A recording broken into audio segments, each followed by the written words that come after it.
Hello viewers, welcome to the Super Woman Academy. आज हम फिर अपने एक नए टॉपिक के साथ आए हैं जो कि हमारा एक टीचर के लिए बहुत ही ज़्यादा इम्पॉर्टेंट टॉपिक है। उसमें हम टीचिंग से रिलेटेड कुछ सब टॉपिक्स को पढ़ने वाले हैं।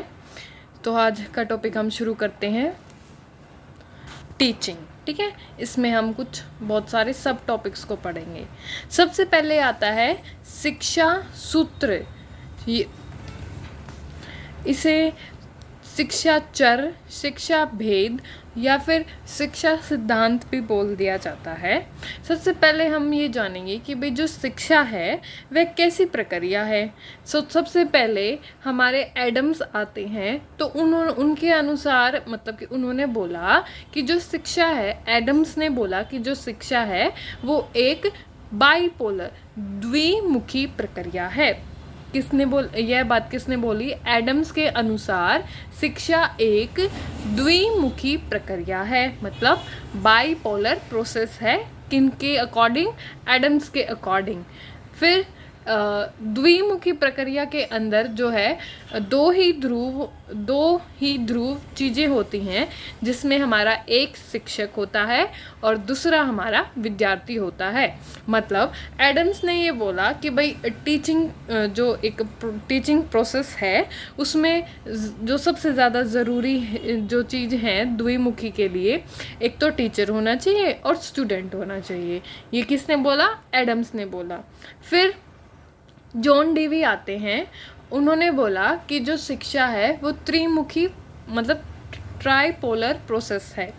जॉन डेवी और रायबर्न के अनुसार शिक्षा एक त्रिमुखी प्रक्रिया है। Teaching is a tripolar process. ठीक है, तो त्रिमुखी प्रक्रिया के अंदर जो है 3 ध्रुव होते हैं। तो 3 ध्रुव कौन कौन से बताए इन्होंने? एक तो टीचर होगा, सेकंड स्टूडेंट होगा और थर्ड हमारा पाठ्यक्रम होगा, सब्जेक्ट होगा, करिकुलम होगा। ठीक है, तो ये किसने बोला? ट्राइपोलर प्रोसेस के बारे जो शिक्षा है उसको ट्राइपोलर बोला हमारे जॉन डेवी ने। और जो बाइपोलर की बात करें तो वो हमारा एडम्स ने बोला। ठीक है, ये याद रखना है, इम्पॉर्टेंट है ये बातें। ठीक है, फिर उसके बाद शिक्षा के चर। अब हम शिक्षा के चर देखेंगे। तो हमारे शिक्षा के 3 चर होते हैं: स्वतंत्र चर, डिपेंडेंट, स्वतंत्र को बोलेंगे इंडिपेंडेंट, आश्रित चर सेकंड, थर्ड होता है हमारा मध्यमस्थ चर। ठीक है, डिपेंडेंट और मीडिएटर। तो हमारे जो शिक्षा है उसके 3 चर हो गए, एक तो इंडिपेंडेंट, फिर सेकंड डिपेंडेंट, देन थर्ड हमारा मीडिएटर आता है। स्वतंत्र चर, आश्रित चर और हमारा मध्यस्थ चर। यदि हमसे पूछा जाए कि शिक्षा के कितने चर हैं, तो 3 चर हैं। कौन कौन से? स्वतंत्र चर है, आश्रित चर है और थर्ड हमारा क्या है? मध्यस्थ चर, मीडिएटर। अब स्कूल के दौरान की गई सारी एक्टिविटीज़ जो होती हैं वो हमारे मीडिएटर के अंदर आती हैं। और इंडिपेंडेंट क्या होता है? हमारी शिक्षा के अंदर जो इंडिपेंडेंट चर है वो हमारा टीचर होता है। और छात्र जो है डिपेंडेंट है, आश्रित चर है। और मध्यस्थ चर जो मीडिएटर है वो हमारे जो पाठ्यक्रम होता है या फिर जितनी भी सारी करिकुलर और नॉन करिकुलर एक्टिविटीज़ स्कूल के में करवाई जाती हैं वो सारी हमारी कहाँ पर आती हैं? मध्यस्थ चर के अंदर आती हैं। अब हम करने वाले शिक्षा के भेद, टाइप्स। देखो, types of education formal, non formal और इनफॉर्मल होती हैं। अब हम इन्हें पढ़ेंगे। अब देखो, शिक्षा के भेद 3: informal education, formal education and non formal education. अब इनफॉर्मल एजुकेशन को हिंदी में बोलते हैं अनौपचारिक शिक्षा। अब जैसे कि जैसे छोटा बच्चा होता है वो पहले ही जो है स्कूल में जाने से पहले जो है अनौपचारिक शिक्षा जो है अपने माता पिता, परिवार, समाज, घर और जो उसके आसपास का एनवायरनमेंट होता है उससे जो है इनफॉर्मल एजुकेशन लेता है। जैसे अपने माता पिता से जो है वो थोड़ी रिस्पेक्ट करना सीख जाएगा या फिर कुछ जो मातृभाषा होती है वो सीखेगा, तो मतलब वो इनफॉर्मल एजुकेशन ले रहा है। ठीक है, फिर आती है फॉर्मल एजुकेशन। अब फॉर्मल एजुकेशन जो औपचारिक शिक्षा होती है वो स्कूल्स में, कॉलेजेस के अंदर, यूनिवर्सिटीज़ के अंदर, यहाँ पर जो है एजुकेशन जो ली जाती है वो फॉर्मल वे में होती है।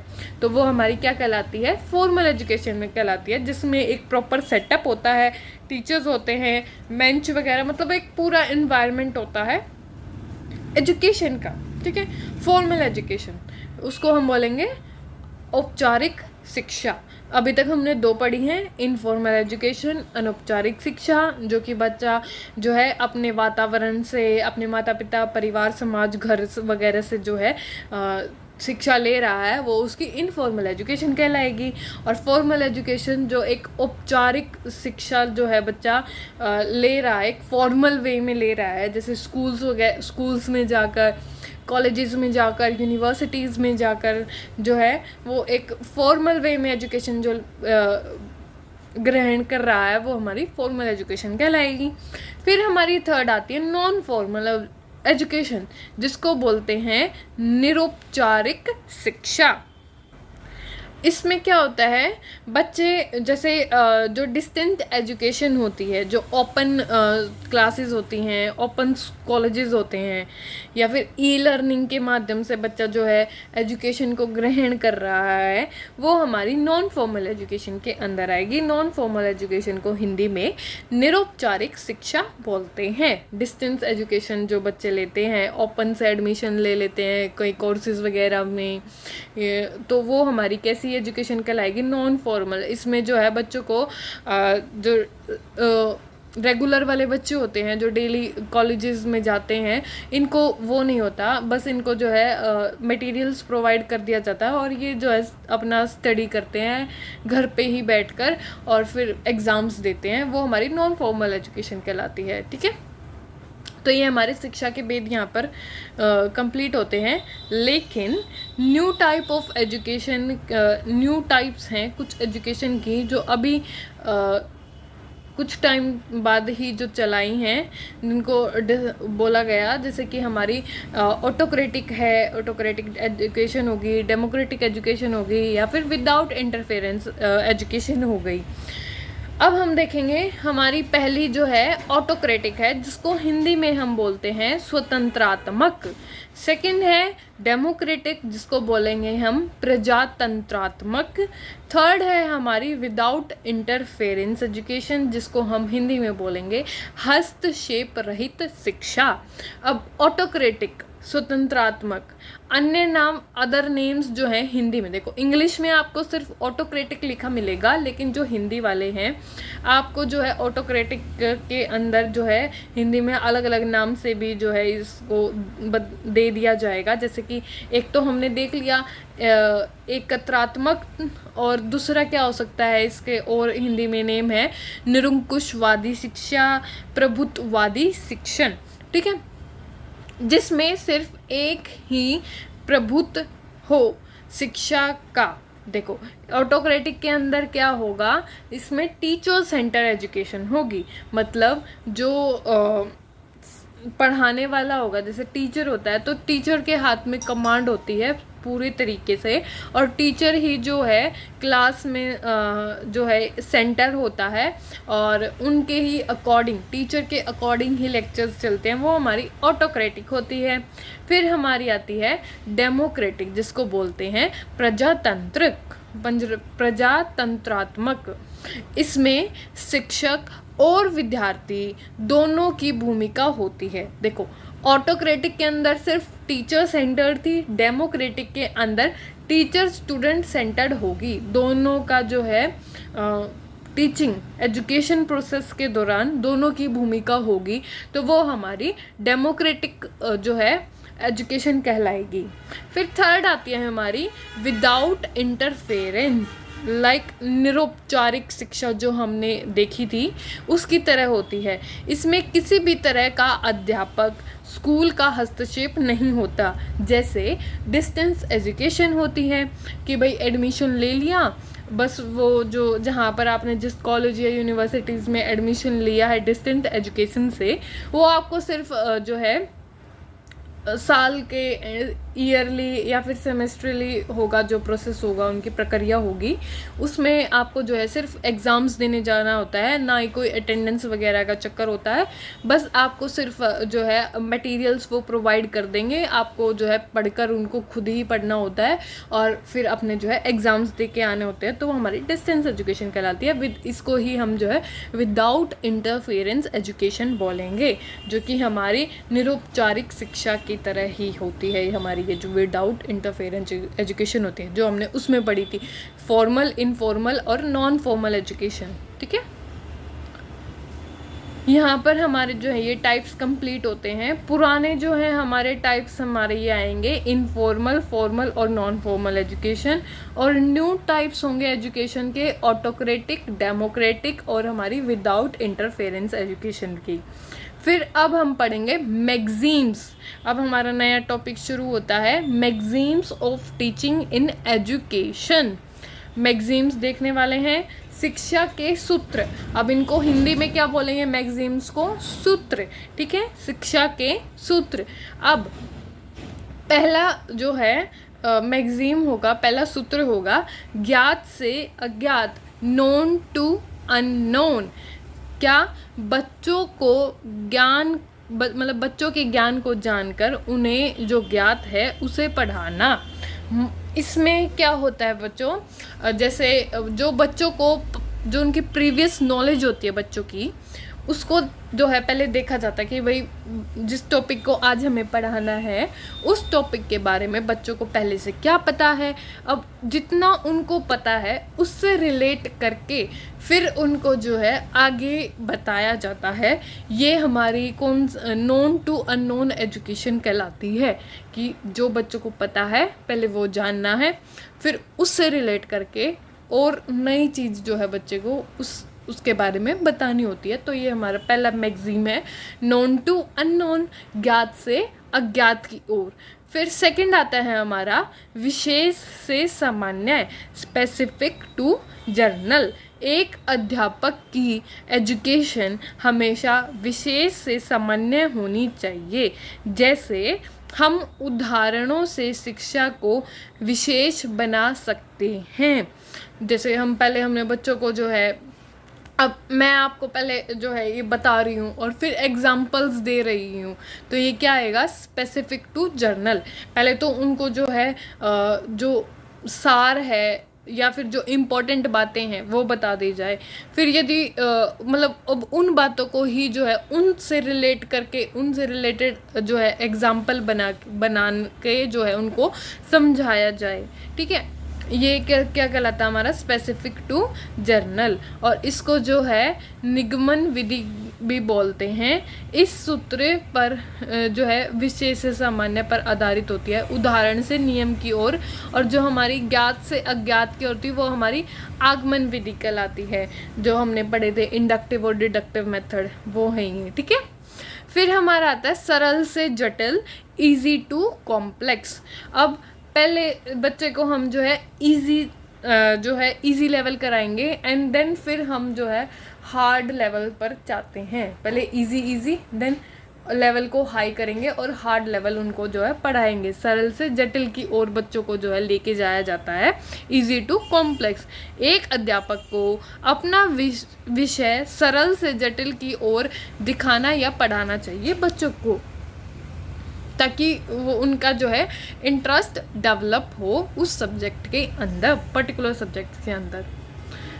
फोर्थ है हमारा पूर्ण से अंश, कंप्लीट टू पार्ट, जो कि जो है ये कंप्लीट टू पार्ट के जो है ये बात जो है गेस्टाल्टवादी ने दी थी। जो गेस्टाल्टवादी होते हैं वो भी यही बोलते हैं कि भाई पहले बच्चों को जो है कंप्लीटली इन्फॉर्मेशन दी जाए और फिर उनको जो है टुकड़ों में, पार्ट्स में जो है उनको एक्सप्लेन किया जाए। तो जिन्होंने एट द होल वाली थ्योरी थी दी थी, जिन्होंने इसको जो है समर्थन किया था, उनको गेस्टाल्टवादी बोला जाता है। और गेस्टाल्टवादी दिया किसने था, कॉलर, कोफका, वर्दिमर और हमारे लेविन ने। अध्यापक को अपने टॉपिक को पहले पूर्ण पढ़ाना चाहिए और उसे पार्ट में बांट कर फिर मतलब उसको पार्ट्स में बांटकर जो है पढ़ाना चाहिए। अब जो ये गेस्टाल्टवादी हैं, ये इनको जो है गेस्टाल्टवादी को समर्थन करने वाले कौन कौन से व्यक्ति थे, तो वो हमारे कॉलर थे, कोफका था, वर्दीमर था और हमारा कुर्ट लेविन था। ये 4 थे जो कि गेस्टाल्टवादी थे। इनको गेस्टाल्टवादी भी बोला जाता है। और ये क्या बोलते थे, एट द होल थ्योरी बोलते थे कि भाई पहले बच्चों को जो है पूरा पढ़ा दो, मतलब पहले पूरा बता दो उनको और फिर उसको जो है पार्ट्स में जो है फिर टुकड़ों में तोड़ तोड़ कर जो है बच्चों को समझाना चाहिए। ये मतलब टीचर को जो है कंप्लीट टू पार्ट, पूर्ण से अंश की ओर जो है बच्चों को पढ़ाना चाहिए। ये हमारा 4th मैगजीम होगा। फिर हमारा 5th मैगजीम्स आता है आगमन से निगम, एग्जाम्पल टू रूल की तरफ जाना, कि भाई पहले बच्चों को जो है एग्जाम्पल्स दो और फिर उनको जो है रूल बताया जाए। उदाहरण से नियम की ओर अध्ययन करवाना जो है हमारा आगमन से निगम, एग्जाम्पल टू रूल मैगजीम होगा। फिर हमारा आता है अनिश्चित से निश्चित, अस्पष्ट को स्पष्ट करके अध्ययन करवाना, कि भाई जो बच्चों को अस्पष्ट चीज़ें हैं जिनके बारे में उन्हें नहीं पता या फिर उन्हें गलत पता है, तो जो मतलब उनको इन्फॉर्मेशन पता है उस चीज़ के बारे में, वो गलत है, थोड़ी बहुत गलत है, थोड़ी बहुत सही है, तो टीचर को क्या करना चाहिए, उनको जो है स्पष्ट जो है एक कंप्लीट इन्फॉर्मेशन प्रोवाइड करवानी चाहिए। फिर मूर्त से अमूर्त, कॉन्क्रीट टू एब्स्ट्रैक्ट की तरफ, कि भाई पहले तो बच्चों को जो है मूर्त तरीके से उनको को पढ़ाया जाए और फिर अमूर्त तरीके से, जैसे कि भाई रिप्रोडक्टिव सिस्टम पढ़ा रहे हैं हम बच्चों को। मैं एग्जांपल दे रही हूँ कि हमने रिप्रोडक्टिव सिस्टम पढ़ाया, पहले तो हमने जो है मॉडल्स वगैरह लेकर उनको समझाना शुरू किया, उनको जो है मॉडल से पढ़ाना शुरू किया, समझाया और अच्छे से उनको जो है मूर्त तरीके से हमने सिखाया। मूर्त में क्या होता है, जब कोई ठोस चीज़ उनके सामने हो, फिर अमूर्त तरीके से उनको उस चीज़ के बारे में बताया जाए। फिर क्या होगा कि जो वो डायग्राम था अब वो उनके दिमाग में सेट हो चुका होगा। अब यदि हम विदाउट डायग्राम भी उन्हें पढ़ाएंगे तो उनको वो सारी चीज़ें समझ में आएंगी। तो ये कैसा होता है, मूर्त से अमूर्त की तरफ जाना, कि भाई पहले तो उनको जो है डायग्राम्स के या फिर कोई भी टीचिंग एड्स के माध्यम से हम उनको पढ़ाएंगे और फिर अमूर्त तरीके से, कि बच्चा अब जो है खुद अपने दिमाग में उन चीज़ों को जो है इमेजिन करेगा और जो है सीखने की कोशिश करेगा खुद से। वो होती है हमारी मूर्त से अमूर्त। जो चीज़ें हमारे सामने हैं उससे लेकर जो हमारे सामने नहीं है उसका अध्ययन करवाना, ठीक है, प्रत्यक्ष से अप्रत्यक्ष की ओर लेके जाना। तो ये कैसी है हमारी कॉन्क्रीट टू एब्स्ट्रैक्ट, मूर्त से अमूर्त की ओर जो है शिक्षा देनी चाहिए बच्चों को। फिर आता है मनोविज्ञान से तर्क की ओर। अब जो है बच्चों को मनोविज्ञान से तर्क देकर तर्क की ओर लेके जाना चाहिए। ये भी हमारा जो है शिक्षा के अंदर एक पार्ट होता है, मतलब कि शिक्षा करते समय हम एक टीचर को ये चीज़ें सारी जो है ध्यान में रखनी चाहिए। जितने भी मैगजीन्स होते हैं ये अलग अलग टेक्निक्स भी बोल सकते हो कि भाई टीचर जो है इनके माध्यम से अपने कॉन्सेप्ट को जो है क्लियर कर सकते हैं, ठीक है।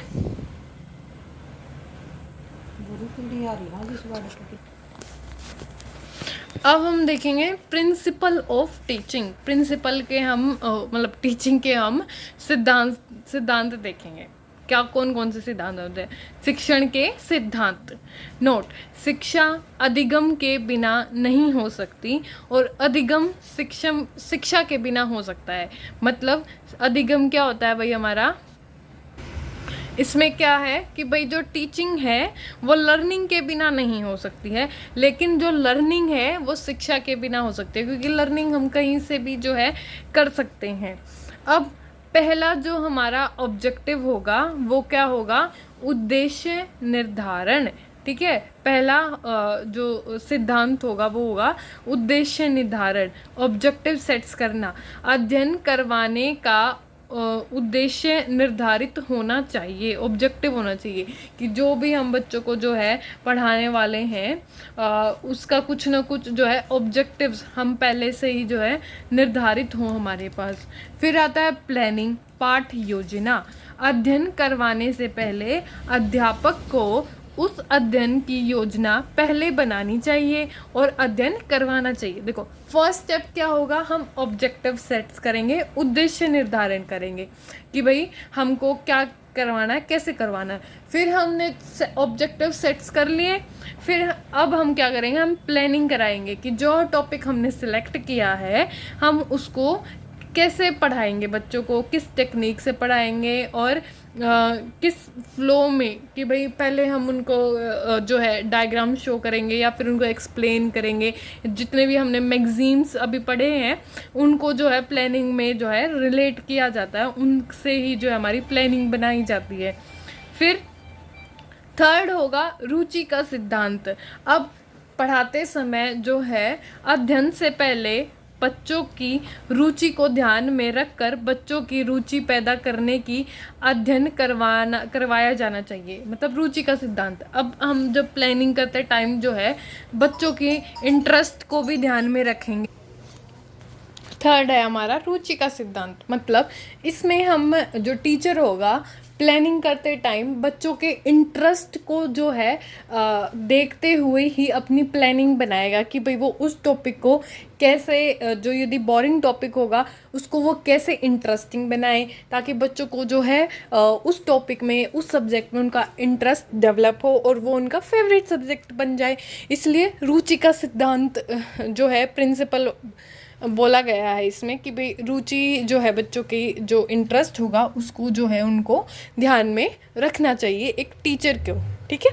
फिर फोर्थ आता है प्रेरणा का सिद्धांत, ठीक है। प्रेरणा का कि भाई अध्ययन करवाते समय, टीचिंग करवाते समय बच्चों को बीच बीच में मोटिवेट भी करना चाहिए। एक टीचर को क्या है कि भाई जैसे वो पढ़ा रहा है बच्चों को, अब कुछ टाइम पीरियड के बाद ऐसा हो जाता है कि बच्चे को वो चीज़ बोरिंग लगने लगती है, उनका जो है मोटिवेशन जो है वो डाउन हो जाता है।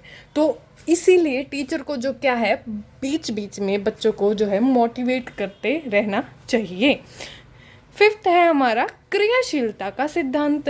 अध्ययन करवाने से पहले बच्चों को एक्टिव करना चाहिए। अब देखो टीचर क्लास में गया, अब टीचर सबसे पहले जो है अपनी क्लास के सभी बच्चों के फेसेस देखता है कि उनका इंटरेस्ट है पढ़ने में या नहीं है।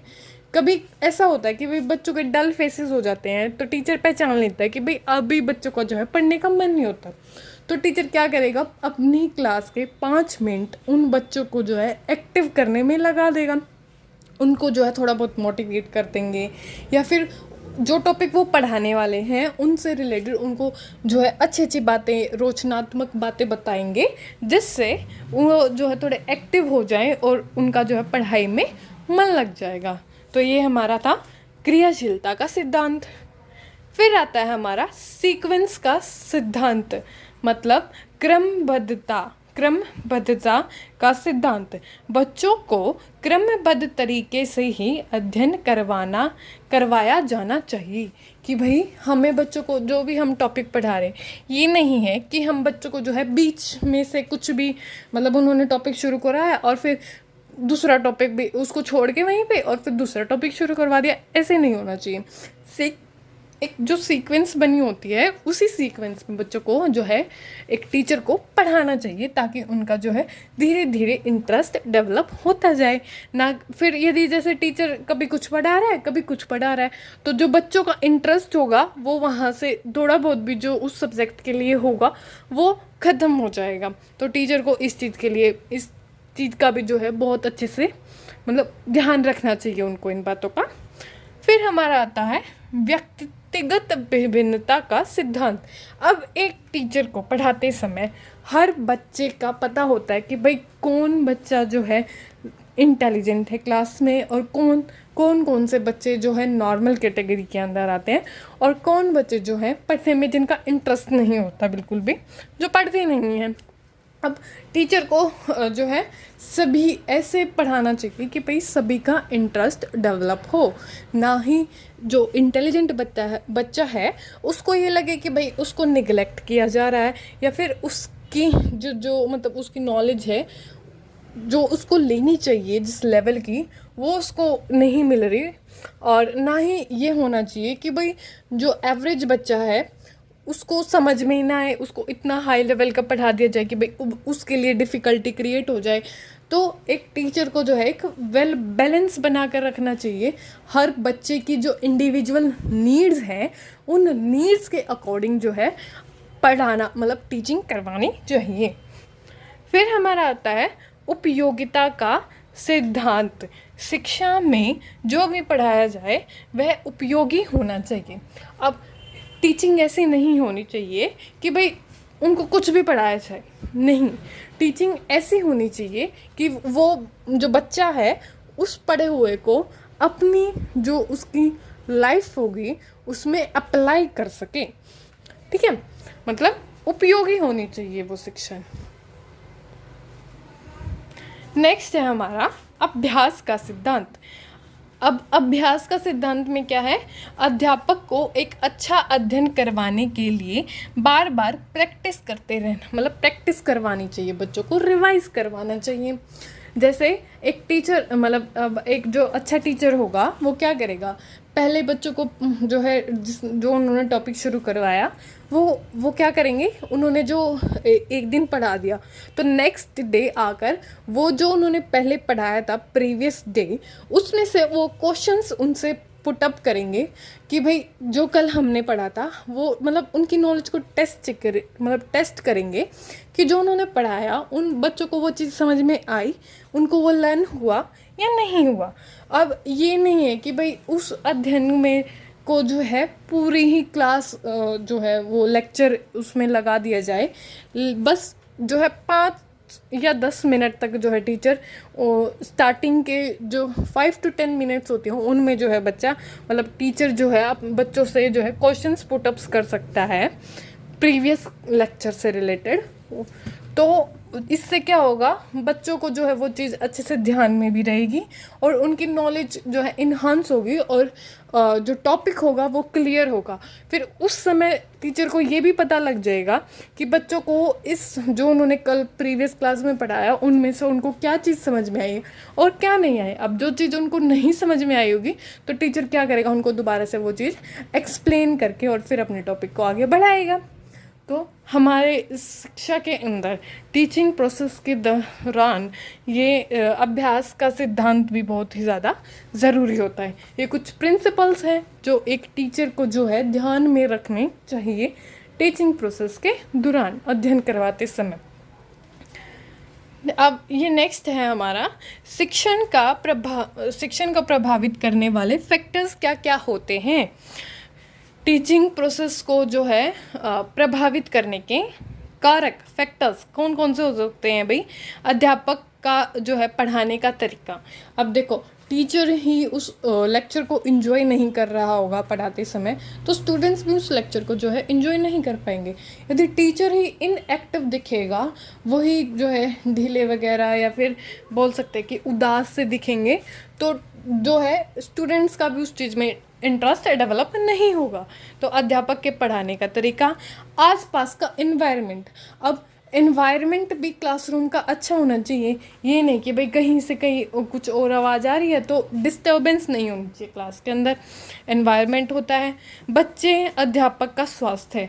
अब टीचर की हेल्थ अच्छी नहीं होगी तो वो अच्छे से पढ़ा भी नहीं पाएगा, या फिर टीचर अच्छी तरीके से पढ़ा रहा है लेकिन स्टूडेंट वेल नहीं है तो उनको भी जो है वो एक बाधा क्रिएट करेगा उस चीज़ को पढ़ने में। फिर हमारा 4th पॉइंट है इसमें शिक्षण सामग्री। यदि टीचर के पास टीचिंग एड्स नहीं होंगी प्रॉपर, कि कुछ टॉपिक ऐसे हो जाते हैं जो वर्बली एक्सप्लेन नहीं किए जा सकते, उनमें जो है एड्स की जो टीचिंग एड्स होती है उनकी ज़रूरत होती है। अब यदि टीचर के पास वो प्रॉपर एड्स नहीं होंगी तब भी जो है वो अच्छी टीचिंग नहीं करवा पाएंगे, और यदि वो एड्स उनके पास अवेलेबल होंगी तो वो बहुत ही अच्छी टीचिंग करवा पाए। पाएंगे। ये हमारे थे शिक्षण को प्रभावित करने वाले कारक। आज हमने जो है सारे टीचिंग से रिलेटेड जो छोटी छोटी बातें होती हैं, जो सब टॉपिक्स होते हैं टीचिंग से रिलेटेड, आज हमने वो सारे कंप्लीट कर लिए हैं। यदि आपको वीडियोस अच्छी लग रही हो तो please like and subscribe my channel. और यदि आपको कोई भी क्वेश्चन पूछना हो या कोई भी आपको प्रॉब्लम आ रही हो समझने में, तो आप प्लीज़ कमेंट बॉक्स में कमेंट कर सकते हैं। And thank you for watching.